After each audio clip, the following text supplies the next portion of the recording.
Welcome and thank you for standing by. At this time, all participants are in a listen-only mode until the question and answer portion of today's call.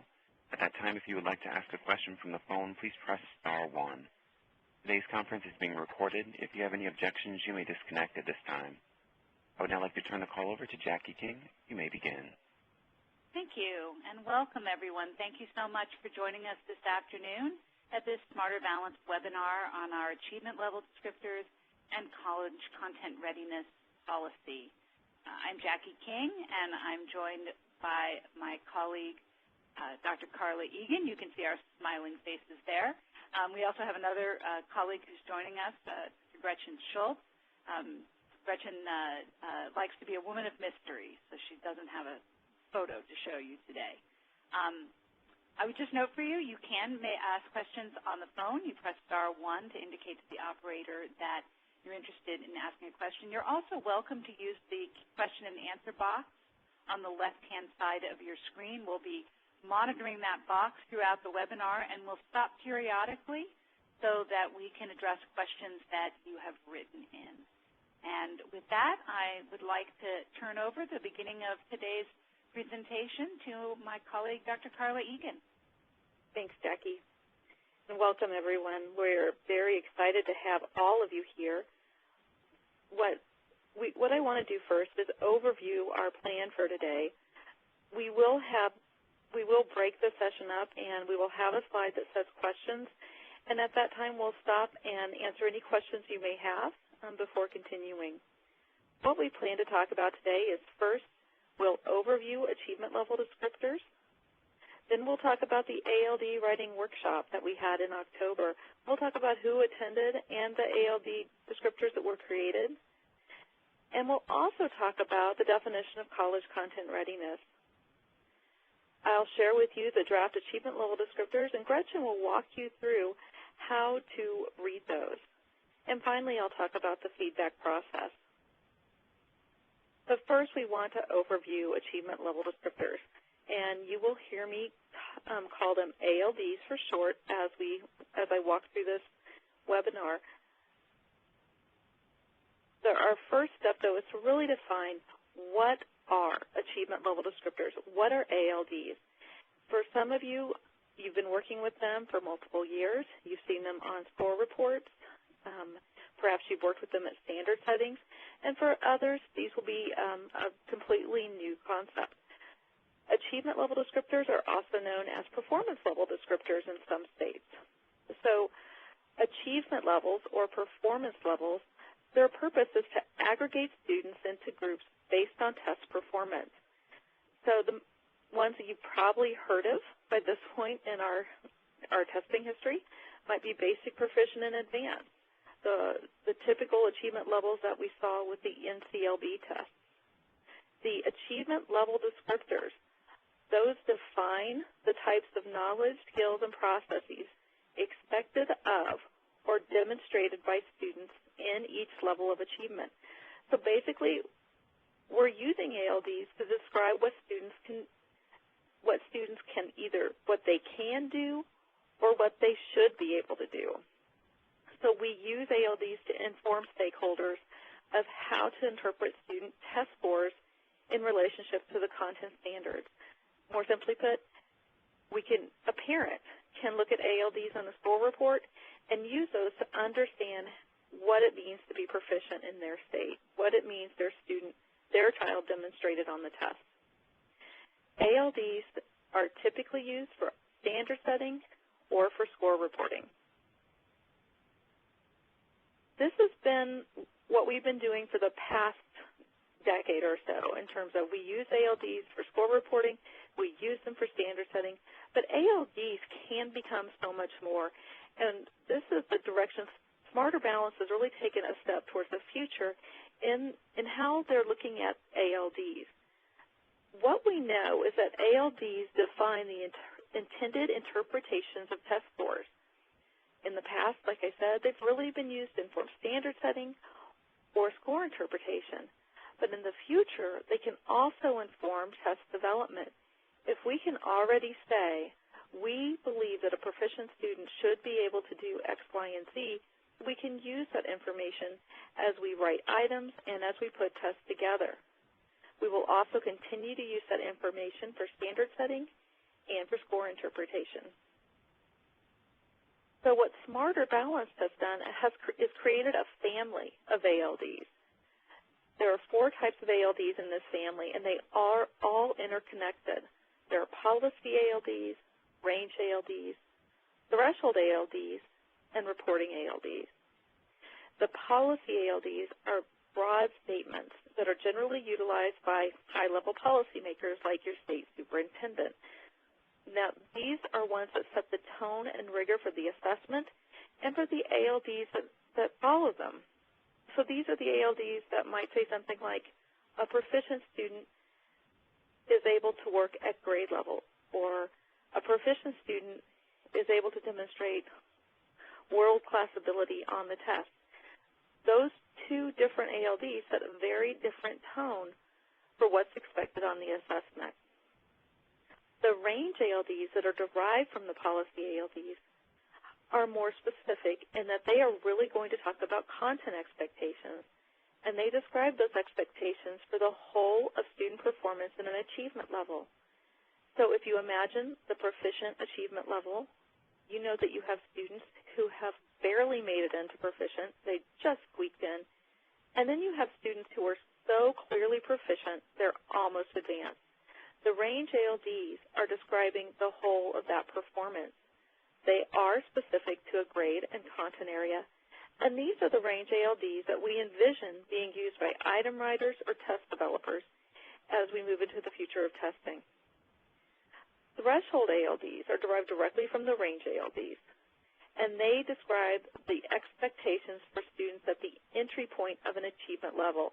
So if we think about the student who just squeaked into proficiency, the one who just made it, the threshold ALDs describe those knowledge, skills, and processes we expect of students just at that threshold. They're specific to a grade and content area, and these are the ones that are used by standard setters. And finally, we have the reporting ALDs, and it's through the standard setting process that the threshold ALDs become reporting ALDs. The difference between threshold and reporting ALDs is that threshold ALDs describe our expectations for student performance. They talk about what students should be able to do, whereas the reporting ALDs are going to talk about what students can do based on the empirical evidence from the test. So they describe student performance, again, at the entry point of an achievement level.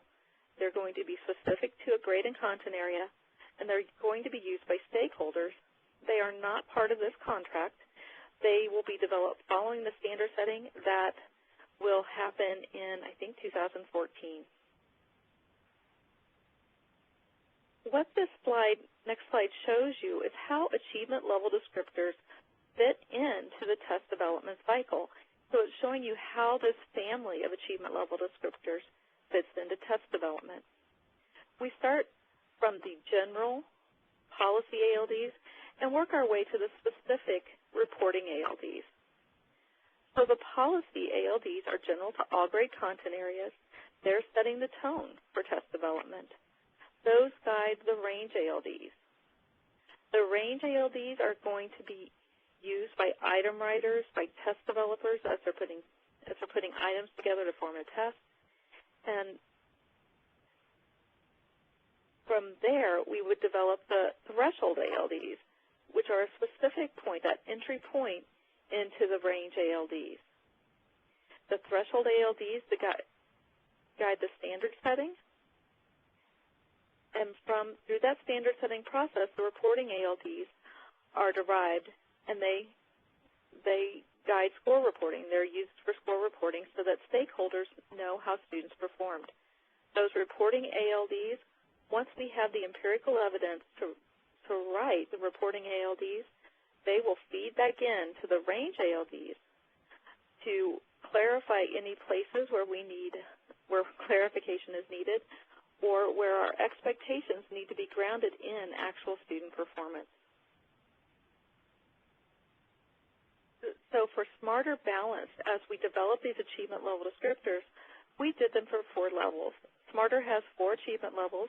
Right now they're called 1, 2, 3, and 4. 1 is the lowest level of achievement, and 4 is the highest level of achievement. You'll notice that achievement level 3 is highlighted in dark green. That is the achievement level where we anticipate that students will be content ready for college. So with that, we're going to open this up for our first set of questions, if there are any. I'm sure the operator can tell you again how to ask questions if you have them. Yes, again, to ask a question, please press *1.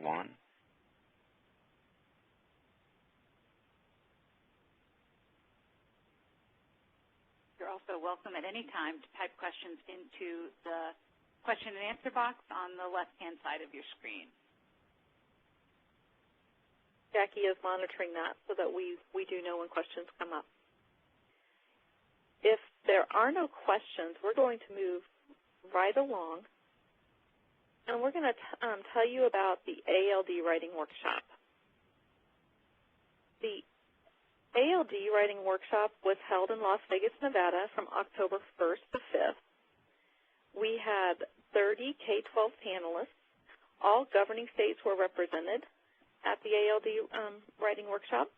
Some governing states had 2 folks, some had 1, and there were 21 higher education panelists represented, and all but 1 governing state was represented by higher ed. The way we configured the workshop, it was actually a series of workshops. So on the first day, on October 1st, we created our policy ALDs, and we also worked on the definition of college content readiness. In that workshop, we had representation from both higher ed and from K-12. On October 2nd to 3rd, we created the family of grade 11 ALDs. We created those range and threshold ALDs. And again, we had both higher ed and K-12 working on the grade 11 ALDs. October 4th to 5th, we did the same workshop, but this time we had grades 3 through 8 working on their ALDs. Again, we had folks from both higher ed and K-12. The folks from higher ed that worked with grades 3 through 8 had actually been there for the entire workshop, for the entire 5 days, as had some of the K-12 folks, and then some new folks came in to help with that final set of ALD writing. In order to write the workshop, in order to write the ALDs, we used different materials at the workshop. For the policy ALDs, for those broad set-the-tone policy ALDs, we started with the Smarter Balanced Overall claim and then the Smarter Balanced Specific Content claims.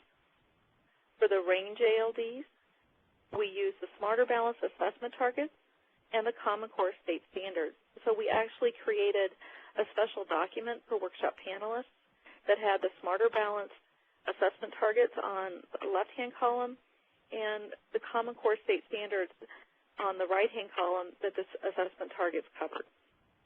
Then for the threshold ALDs, they were derived directly from the range ALDs.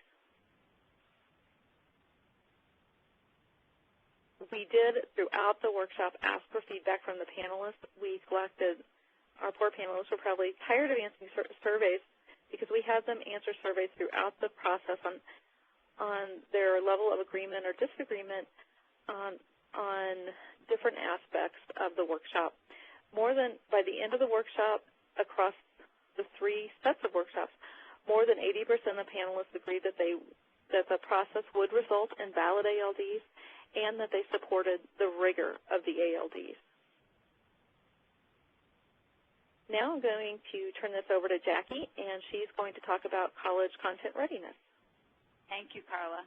So as probably most folks on the phone know, a central feature of the Smarter Balanced Assessment System is that students in grade 11 will learn whether or not they have sufficiently mastered the Common Core State Standards that they are ready to enter credit-bearing courses when they start college and that they won't need to take remedial or developmental courses in college. That's an important feature of the Smarter Balanced Assessment System, and it really means that Smarter Balanced represents a very rigorous and close partnership between K-12 and higher education, working together to build the assessments and to agree on these achievement levels and what they mean practically. So beginning last summer, representatives of higher education, our higher education leads, and then joined by their K-12 counterparts, started working on what we call a college content readiness definition. And you see that text on the screen. I would highlight a couple things about this. First is this funny term we've made up called college content readiness. We really wanted to be explicit that college readiness encompasses a broader range of knowledge, skills, and dispositions than just subject matter knowledge and skill in English and mathematics. It encompasses, of course, other academic subjects. It also encompasses dispositions and work habits and personal characteristics, as well as knowledge about the college admission and financial aid processes. So because college readiness is a broad construct, we tried to narrow it here and signal that we were talking narrowly about content readiness in English language arts and mathematics. A couple of the other terms in these definitions that I would just highlight for you. We talk about readiness and not success because we also recognize that there are a lot of factors that can go into determining whether or not a student is successful in college. A student can be well prepared academically, but if their financial aid is inadequate and they need to work 40 hours a week, that's going to make it difficult for them to be successful.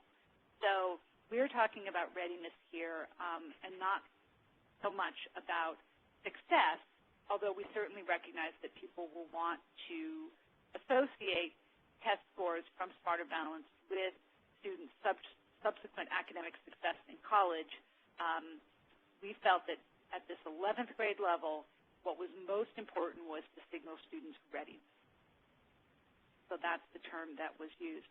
The next term I'd just highlight for folks is transferable. We talk about readiness for entry-level transferable credit-bearing English and composition courses. That was an important term for folks in our community colleges because there are credit-bearing courses at community colleges that are not part of the transfer curriculum. These are typically courses in vocational, either certificate or associate of science programs. And so these are courses that would transfer on. They're part of meeting general education requirements either for an AA degree or transferring on to a BA degree. The last thing I would note is that last sentence. While placement, the mechanics of placing students into credit-bearing courses really has to do with English and mathematics for the Smarter Balanced Assessment. The Common Core prepares students really to be successful across the variety of disciplines with the literacy and mathematical and quantitative reasoning skills that they need for success in a variety of introductory courses. So we wanted to make sure we were clear about that while placement was just about English and math, the Common Core, as measured by Smarter Balance, definitely represents a set of skills and knowledge that are important across the curriculum. So this is now open, of course, for comments and improvements, and I'm sure it will be improved, continue to be improved as we move forward with it. But hopefully this begins to signal to high schools and to higher education what is meant by content readiness. But just having a definition really wasn't sufficient. So if we go to the next slide, it was really important then to flesh that out and describe what that would mean for students at different achievement levels. So we'll just walk through this. This is for achievement levels 4 and 3, and then subsequently I'll show you 2 and 1. So if you look at this chart, next to each achievement level is the policy ALD, that broad statement that Carla described. You can see here for level 4 students, this is that they demonstrate deep command of the knowledge and skills associated with college content readiness. These students would be exempt from developmental coursework. And to give some guidance to high schools and to colleges, this policy framework states that these students may be offered advanced courses. They may be taking honors courses or dual enrollment.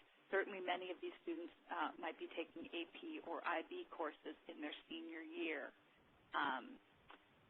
Colleges, many of these students may want to proceed beyond entry-level courses and take more advanced courses as first-year college students.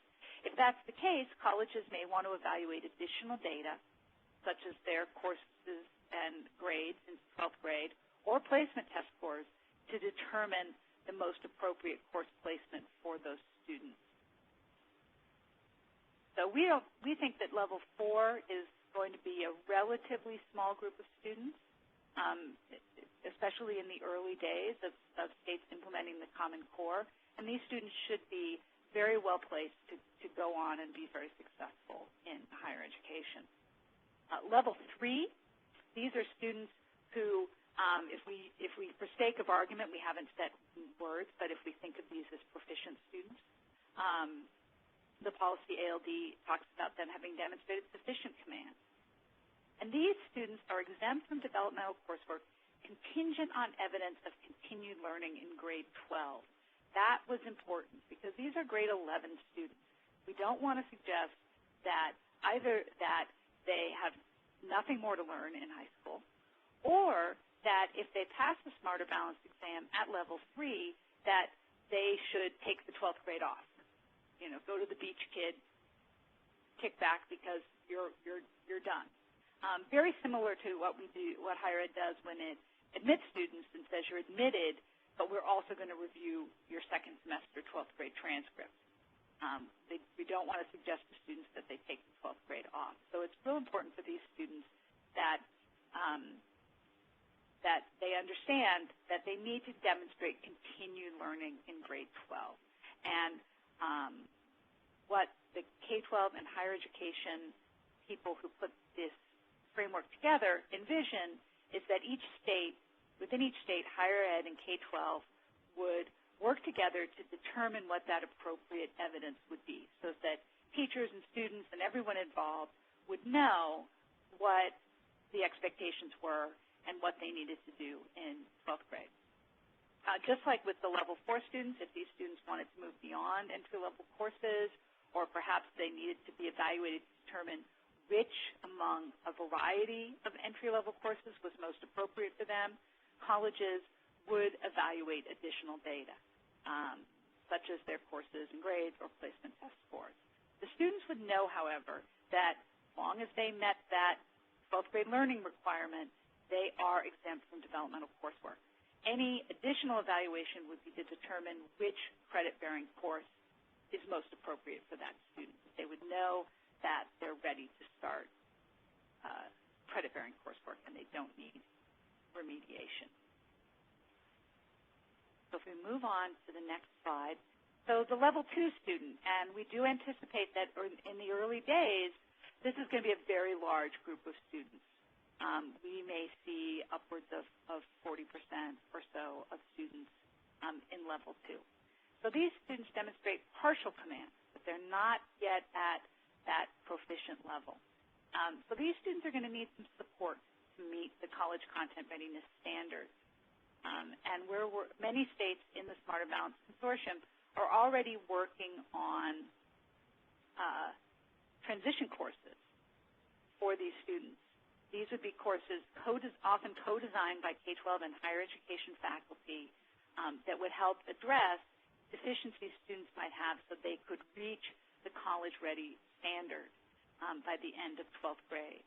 So states may choose to retest these students near the conclusion of grade 12, and colleges may want to evaluate additional data to determine whether they're ready for credit-bearing courses, and if so, which ones.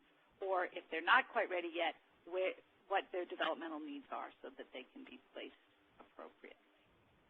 And finally, students in level 1 demonstrate minimal command, and they're going to really need a lot of additional support. These students may need Saturday academies and after-school programs, And again, similarly, states may want to retest these students, and most likely colleges will want to evaluate additional data to determine whether they can be placed in credit-bearing courses or whether they're going to need developmental coursework and of what kind. So we've tried to, with this policy framework, to explicate this notion of college content readiness and what it would mean for students at each achievement level. So if we go on to the next slide. So a lot of work has been done, but there's still a lot of work yet to do, and some very key issues that have not yet been determined. One, and probably the simplest of them, is how long should these scores be considered valid? If a student were to take a year off between high school and college, would their score still count? And we're going to talk about that within the consortium and provide some guidance to colleges and universities as to how long they might consider the scores valid. We also are in conversation with our technical advisory committee, validation and psychometric work group, and we were in conversation at the ALD workshop with the high school and college faculty that were there about how we think about validating, ultimately validating the cut scores and standard that we agree to. What's the research program that we need to determine whether or not that standard has been set at the right place? And what should the criteria be? Should it be success in grades in first-year courses? Should it be persistence? There's lots of different criteria that could be selected. So we're continuing to have those discussions within the consortium and consulting a lot of the different experts who are working with us. The Common Core State Standards, as I'm sure everyone on the call knows, address college and career readiness. Well, college readiness on its own is a difficult topic. There are lots of different colleges and very diverse in the United States. And so thinking about a single standard for college readiness is a complicated task. Well, given the heterogeneity of careers, thinking about what can you say on an assessment about, at different achievement levels, about students' career readiness is even more complex. And we have just begun the process in the last month or so of consulting with a variety of different experts to try to sort this out. There's not quite the same structure as there is with college readiness. College readiness, we're asking colleges to recognize the score and do something with it. There isn't a parallel on the career side. We're not asking employers to recognize the score in hiring or people to recognize the score in terms of admitting students into apprenticeship or other kinds of job education or career education or training programs. So, but nonetheless, we do want to be able to say something to students about what their scores mean in terms of their ability to proceed into different kinds of career preparation programs. So we're working on that and hope to have something ready to share in the first half of 2013. And then the last thing is comparability with the other major assessment consortium, PARC.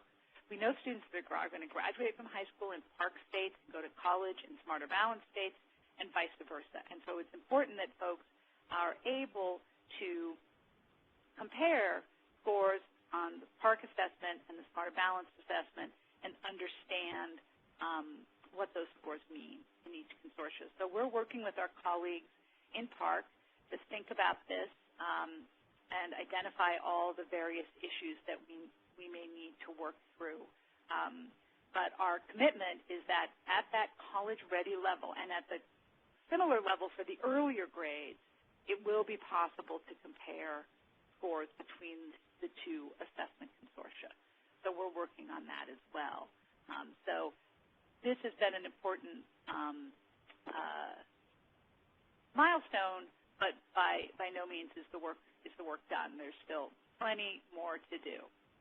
I see that a number of questions have come in, so maybe it's a good time to stop and see what those questions were. I'm going to see if I can figure out how I can read the whole question. Okay. Okay. So someone asked about the reporting age ALDs, and it said not part of this contract. CTV has been working with us and the College Board on building the achievement level descriptors. And the writing of the reporting ALDs, which will happen after we set standards in summer 2014, is not part of the CTV contract. It will happen. It's part of the Smarter Balanced Work Plan. It's just not part of the current contract that CTV has. Someone is asking about the nomenclature. So are we saying that we'll no longer have below basic, basic, proficient, and advanced, just 1, 2, 3, 4? We're not sure.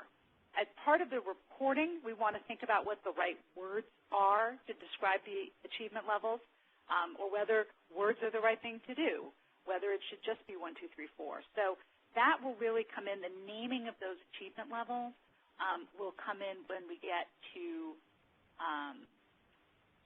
reporting.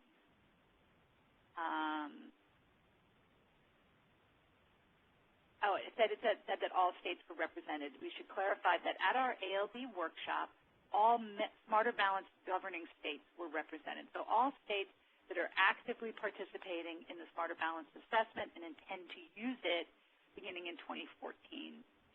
So states were not included that aren't part of Smarter Balanced.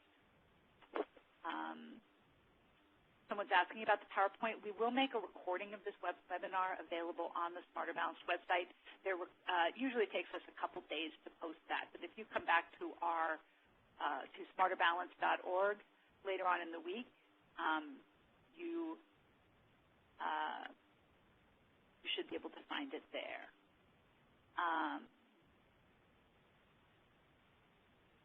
Somebody's asking about whether or not Smarter Balanced exams could supplant the SAT or ACT for colleges.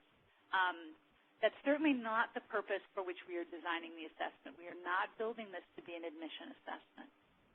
Admission assessment, as I'm sure a lot of the folks on the phone know, are typically norm reference, and the Smarter Balanced assessment, of course, will be a criterion referenced assessment linked to the Common Core State Standards. Am I 100% sure that there will not be one college in America who takes Smarter Balanced scores into account in their admission decisions?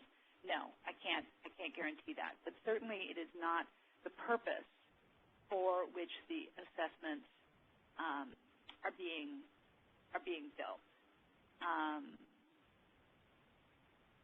And then another question was about high school exit exams. I think every state is looking at this and thinking about if they have a high school exit exam with Common Core coming in, how are they going to manage that? Are they going to continue to use what they have? Are they going to transition to something else? And so I don't think that this particular question was about California. I don't think that most states have come to firm decisions about that. I would venture that for most states, the rigor of the Smarter Balanced assessment would be significantly higher than what most of them currently require on a high school exit exam. So I don't think there are many states that would restrict high school exit to students who would be considered level 3 on the Smarter Balanced assessment. That would be too large and wrenching of a change, at least in the near term for most states. Let's see, some more questions.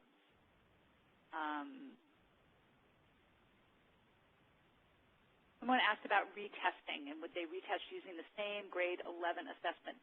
That is still to be determined. States could certainly administer other assessments in grade 12.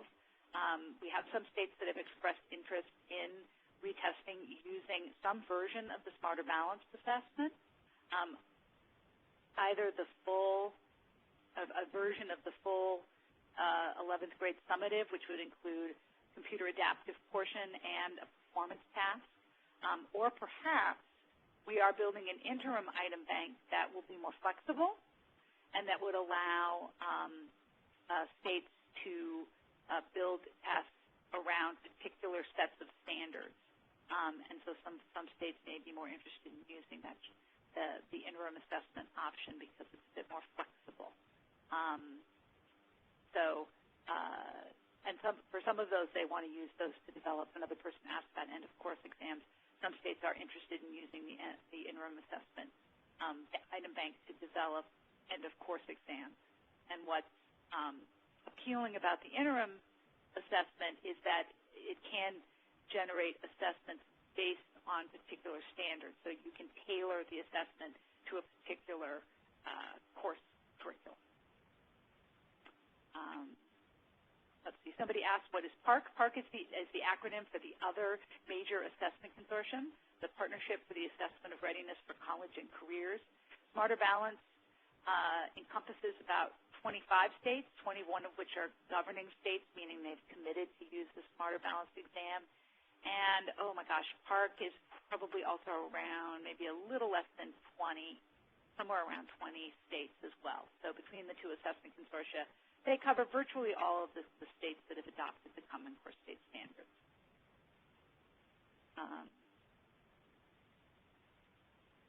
Question, do the ALDs signal readiness in the primary and middle grades as well? They signal that a student is on track towards readiness. Now, we're going to be really careful thinking about these reporting ALDs. We're going to be really careful about this language. The last thing we would want to do is suggest to a 3rd or 4th grade student that they're somehow, quote unquote, not college material. That's the last thing we would want to do. So while the Common Core State Standards were really built to put students on a trajectory towards college readiness and seeing that they're making progress and staying on track on that trajectory from year to year, we're going to be very careful about the language that we use so that we don't send signals to students that we, of course, don't want to send. Boy, we've got a bunch more questions, and I think maybe what I will do in the interest of time is, if we want to move ahead, then when we take our next pause, I'll sort of see if I can aggregate up a few more of the questions that have come in, and we can take care of them. How does that sound to my fellow presenters? That's great, Jackie. Thank you. And I know this college content readiness is always interesting to people, and I'm glad it's generating as many questions as it is. I'm sure questions that have been asked other people are wondering about. For these last two pieces, what we're going to talk about are the draft ALDs and then the review process. So for the draft achievement level descriptors, we've talked about that family. The first ones that you'll look at are the policy ALDs. And again, these are the ones that set the tone for the testing program. They set the tone for the other ALDs. They're the general descriptors that articulate the goals and the rigor for the final performance standard. So we have level 1, 2, 3, 4. And what you'll notice is the policy ALDs, and these were created at that workshop in October. We start with a level 1 student who demonstrates minimal command of the knowledge and skills associated with college and career readiness. The level 2 student demonstrates partial command. The level 3 student demonstrates sufficient command. And then the level 4 student demonstrates deep command. These are very high-level descriptors.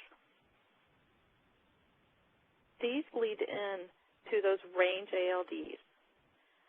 The range ALDs, again, they define the expected knowledge and skills of all students in a particular achievement level. They depict the expected. What we really want to see in these ALDs is the grade level learning progression by the content category. And our goal for these ALDs is that they will ultimately guide item development. So as we develop the range ALDs, we had our assessment target, and then for each assessment target, we talked about levels 1, 2, 3, and 4. Then from our range ALDs, we have our threshold ALDs, and these define the expectations for students who've just entered, who are at the threshold of the achievement level, and those are going to be used to guide the standard setting workshop.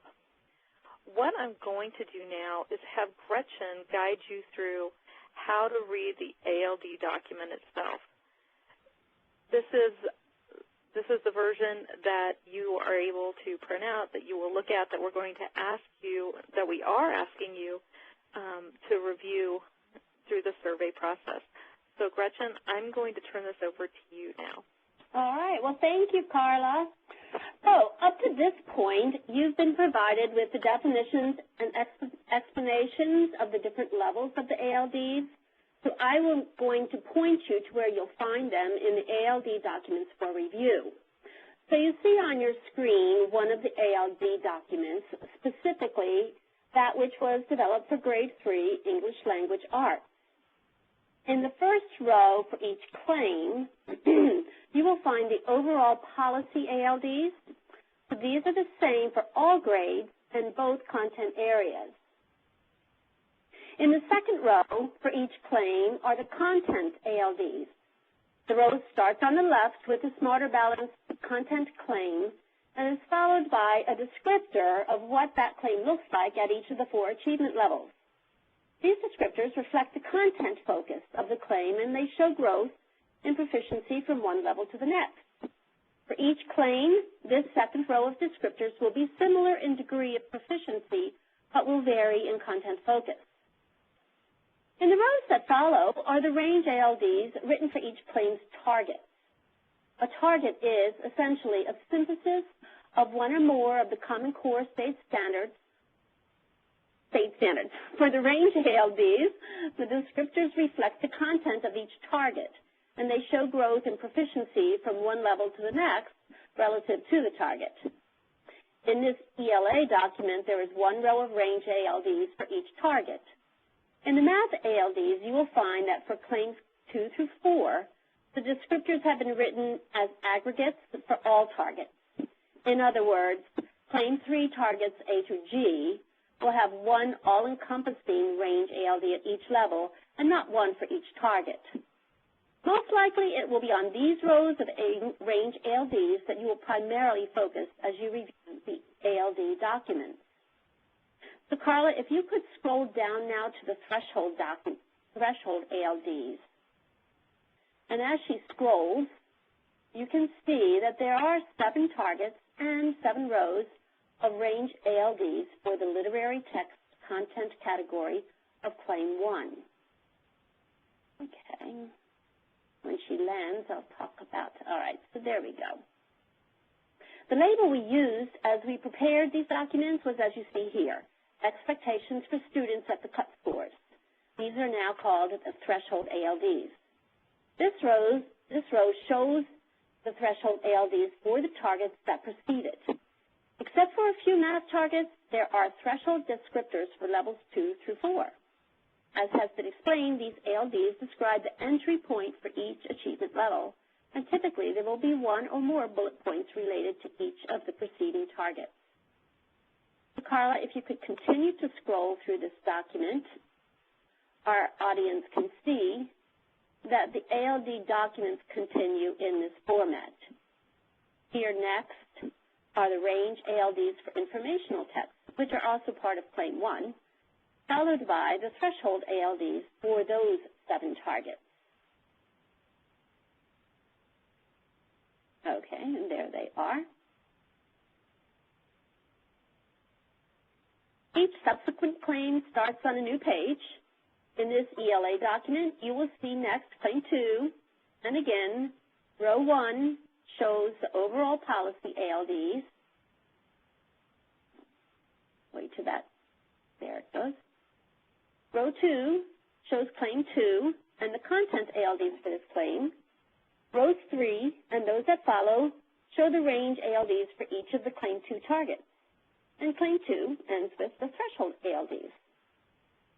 Each content area's ALD document includes an introduction, followed by all of the ALDs for grades 3 through 8 and 11. Each grade is bookmarked for easy access. So this then is the format of the draft ALDs for both content areas and all grades. You can see that there are many cells and much text, but we're confident that once you start reviewing the details, you will see that it is all very intuitively structured. So now it's back to Carla, who will explain the process for review and feedback. Thanks, Kristen. You bet. So we've gone through the ALDs. What we want to talk about now is the review cycle. And we are excited to have all of you have access to these ALDs and to have input to the ALDs. And we're looking at our feedback every Monday to see how many people have responded. So we are very excited about this, and we hope all of you take the opportunity to carefully go through the ALD documents and to complete the survey. The survey itself will be open until January 15th, 2013. The feedback is collected through SurveyMonkey. Once we have all of the information collected, we're going to make revisions based on that feedback in late January and early February. We ask for both qualitative information. We're asking you to give us detailed feedback on the ALDs themselves, and we are collecting that and compiling that in a system, a qualitative system called In Vivo. So we are looking at that, everybody's input. There will be a final review for the states in February, and there will be a state vote. So your states will be able to vote in March at the collaboration conference. And then any future adjustments will be based on the field test results and the standard setting. So what I want to do now is show you the web-based survey for those of you who haven't had a chance to look at it yet. We do have a PDF version that you can preview. It's on the survey itself. We do ask that you complete the web-based survey. Like I said, we're collecting the data through SurveyMonkey. We're compiling it each week, and we are very excited to get your feedback. So I'm going to flip over to the survey, and I'm actually using a preview mode, so anything I put in will not count. You'll see in here we have a brief overview on what the survey contains. We also have a link where you can read the initial ALDs that Gretchen just presented, as well as the college content readiness material.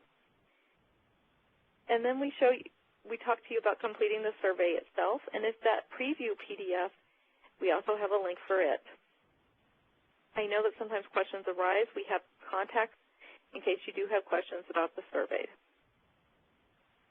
So as you go through the survey, anything with an asterisk we are asking that you complete, and you will complete the survey. If you want to complete it for both math and for English, you'll need to fill it out twice. So let's say the first time I'm completing it for math, I bubble or check the math bubble, and then it's going to ask me about the policy and content ALDs, and it has a series of questions on those, and I would go through and answer that. And then I have the opportunity to describe any changes that I would want to make to those policy ALDs or content ALDs. I can't emphasize enough. We are looking at that. We are compiling it, and we are really hoping to get good feedback in these boxes. Then we ask about the college content readiness definition and policy framework. And again, we will have the bubble, the strongly agree to strongly disagree type questions. And then we'll have a chance for you to give us your feedback on the college content readiness definition as well as the policy framework. You'll notice that we required any question that is simply a Likert-based question where you go from strongly agree to strongly disagree. We did not require the questions where you have to actually type in information. We were afraid if we did, nobody would complete our survey. Then we ask about those policy ALDs. We have defining phrases. And those defining phrases were the ones deep command, sufficient command, partial command, minimal command. And again, we have our close-ended questions where we ask you to agree or disagree, and then we have our open-ended questions where we ask you to tell us your own, any advice you have for the consortium. This is the same thing for the policy and content ALDs. We're asking if they're going to, what you think in terms of their influence for increasing or decreasing expectations. The last thing I want to show you is that for the range and, actually there are two more things I want to show you. For the range and threshold ALDs, these are specific to each grade and content area. So we know we're working within math. And this asks me if I want to provide feedback for the ALDs for grade 3. Well, let's say I don't. If I hit no, it's going to take me to the same question for grade 4. So you can provide feedback on all of the ALDs for each grade, or let's say you are particular and you really want to talk about the grade 5 ALDs, that's fine. You would check yes, and then you'd be taken to a series of questions where you would fill out these closed-ended questions where you could talk about how much you agree, disagree, don't know, about a series of questions. And again, we're going to have those open-ended questions for you to provide feedback. And right now I'm just clicking to try to get through this. So you will be able to provide any feedback you would have on making changes to the range ALDs or any changes you would make to the threshold ALDs. Once you complete that, for, in this case, the grade 5 range ALD, it'll ask you for the same if you want to provide feedback for grade 6. And I'm going to skip the rest of the ALDs. And, of course, you're not going to want to skip the rest. You'll want to fill them all out. If my Internet connection wants to stay with me. Carla, this is Jackie. In the interest of time, while you're doing that, how about if I take care of a couple more questions that have come in? Sure. A couple of questions from folks about students with disabilities and how Smarter Balance is handling that. One of the real benefits of online testing in general and computer adaptive testing in particular is that there are a lot of things you can do to accommodate students with different kinds of needs and abilities. And I am by no means the expert on this. We have a director of support for underrepresented students, Dr. Magda Chia, who is coordinating this effort, and there's an entire work group made up of state volunteers who are working on accessibility and accommodations. So I encourage you to visit the Smarter Balance website and look at our page. If you look under Parents and Students on the Smarter Balance page, you'll find a page on support for underrepresented students that provides a lot of details about the work that we have been doing. But there are definitely a lot of plans underway to provide supports and accommodations for students with disability and to provide special supports for English language learners as well. So I encourage folks with an interest in those student groups to check out that work. Another very kind of simple question that somebody asked that I hope one of my colleagues on the phone can answer. Someone wrote in that they weren't able to save the math descriptors that they downloaded off of the website. Can anyone on the call address that question? I know some folks had issues with being able to print. I know that we've changed the security settings so that people can print. Okay. I'm not sure about saving. Okay. We can check the settings, but I believe the updated version shouldn't have an issue with, but I'll verify that.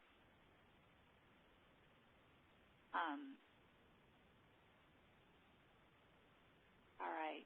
And let's see, one last question. Someone asked, somebody asked, are the ALDs next to the targets the range ALDs? And yes, that is correct. Am I saying the right thing, Carla? You are. Good job. Good. I'm learning. All right, great. So with the survey, the last couple things I wanted to point out, this last section is asking about you. And we do ask for information that asks like what state in which you work. So I'm located in Missouri, and I fill that out, and I work for CTB. We ask if you're submitting this on behalf of yourself or for a group. We hope that many of you can. If you fill it out as an individual, that's great. We welcome the feedback. And for some of you, we hope you can get together with fellow educators, parents, colleagues, and talk about the feedback and submit it as a group where there are many people, and we'll ask you about the group itself. So there might be 5 people in my group, and we have a high school, these different folks, these different types of folks represented in the group. We're hoping hoping that that'll get people thinking and digging deeper into these ALDs. And in many of your states, the groups are being formed either among higher education faculty or among K-12 educators, either a state-level committee, or in some of the larger states, there are even district-level committees that are providing feedback. So something to look into in your state. And one of the questions we got was wondering, how do I find out who my representatives are? And I'm not quite sure which type of representative this was. The people who attended the workshop, if that's what that was referring to, a list of those individuals is on the Smarter Balanced website on the same ALD page, so you can see who attended from your state. And then the state, each state has a K-12 lead and a higher ed lead, and those are also listed on the Smarter Balanced website under the section, under the About tab on the Smarter Balanced website. You can get to, and you go to member states, and you can see a list of who all those individuals are in our member states.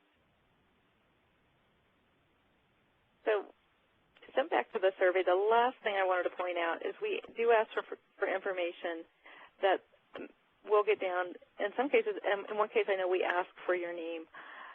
With any of this information, we are going to keep it confidential. We're not going to broadcast, say that Carla Egan said X, Y, and Z about the ALDs. But we do ask, if you want to provide your name and even a phone number or email address, so that if we have questions about your survey responses, we can follow up. So we do hope, again, that you'll take the time to fill out the survey and to really read those ALDs and provide your feedback. We are really looking forward to it. Jackie, were there any more questions? There are still some more questions, but I think, Carla, we should get to the feedback section, so let's go ahead. Okay. Sorry.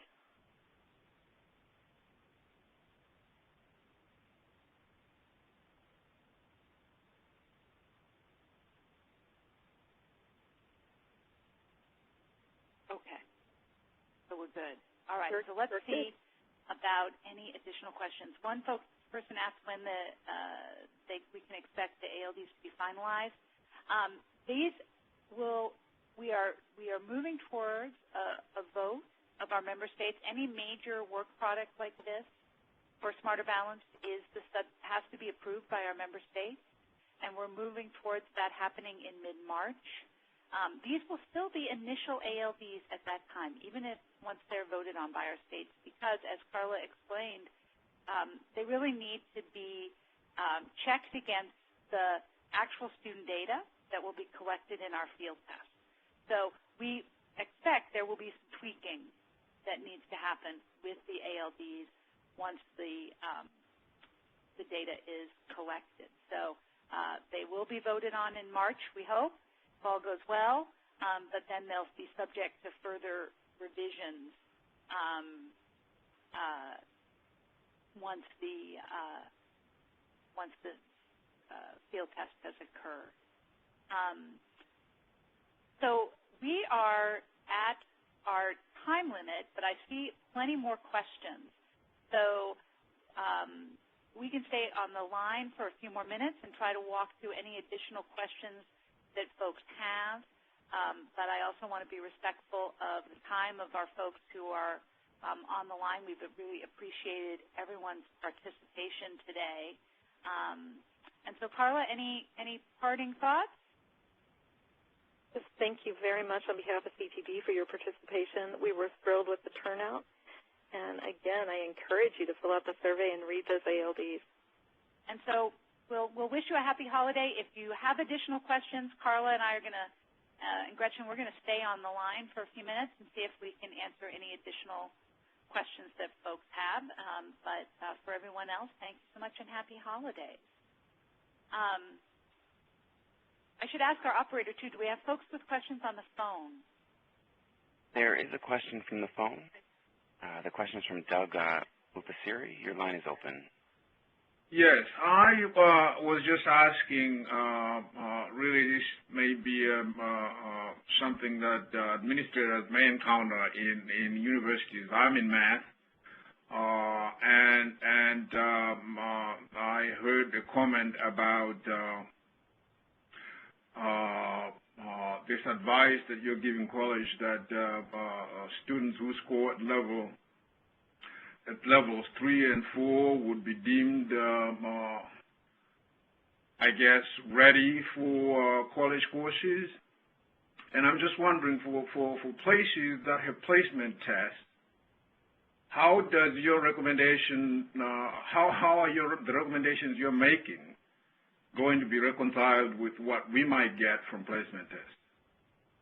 So you will be able to, we're going to do linking studies, so you will be able to have a sense of how a Smarter Balance score of a given level might equate to a score on one of the common placement exams like AccuPlacer or Compass. We'll also do linking studies with ACT and SAT.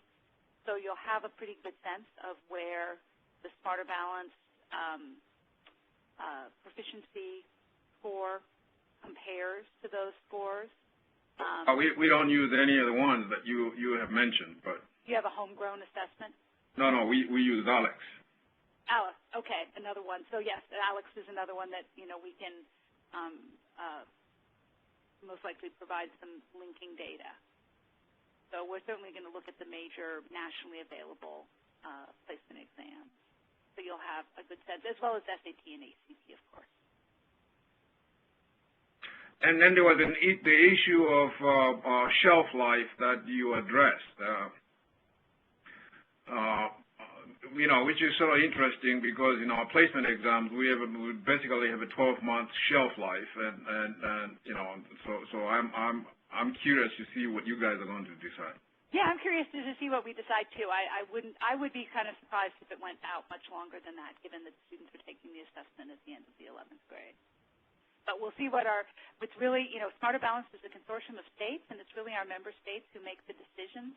So this will be the subject of conversation and decision-making amongst the states. But, we could start a pool on what the number is going to be at the end of the day. Thank you. Sure.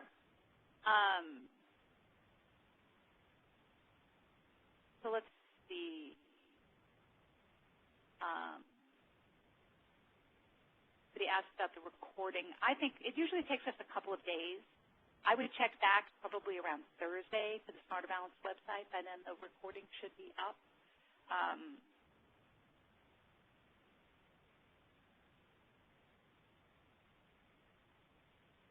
Someone asked, can you share the comparison of rigor for the Smarter Balance assessment to that of the ACT or SAT?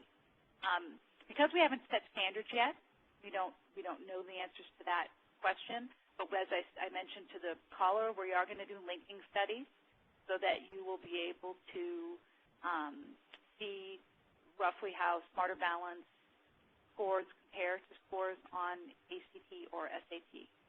But we do think that this is going to be a very rigorous standard. I anticipate that for most colleges, the Smarter Balance standard for level 3 will be at or above their current placement standard. And I should clarify when I say that all that the Smarter Balance assessment does in terms of that content readiness piece is it guarantees to the student that if they score at or above our level, the Smarter Balance, whatever that level 3 ends up being, that they are exempt from developmental education. There's nothing that precludes colleges from admitting students into credit-bearing courses who score below that level. We know that colleges vary tremendously in the cut scores that they set for remediation.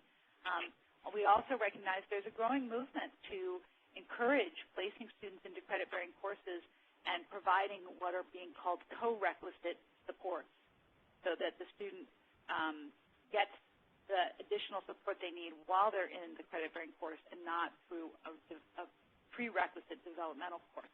And we want to be supportive of that. So it's a matter of balancing setting high standards on the one hand that are true to the spirit of the Common Core, and at the same time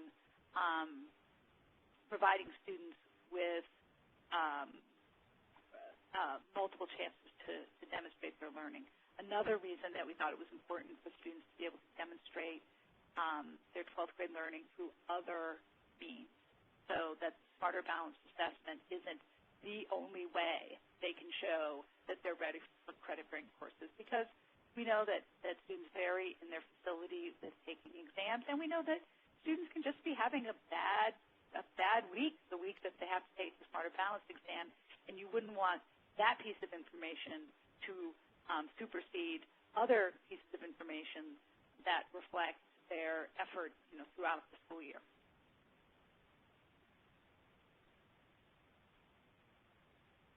And wow, we've got more questions, and I think we've covered most of the main ones that relate to the achievement level descriptors, however.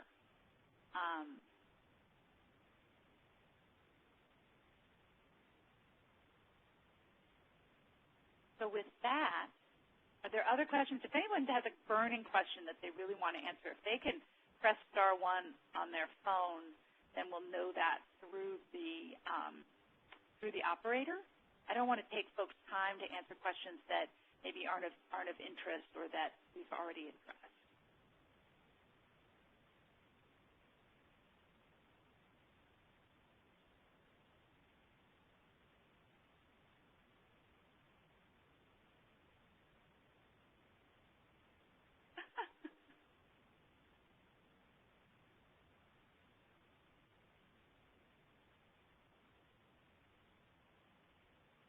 Okay. Any more questions for operator?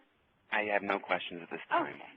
All right. Good deal. Well, thank you, everyone, for hanging in there.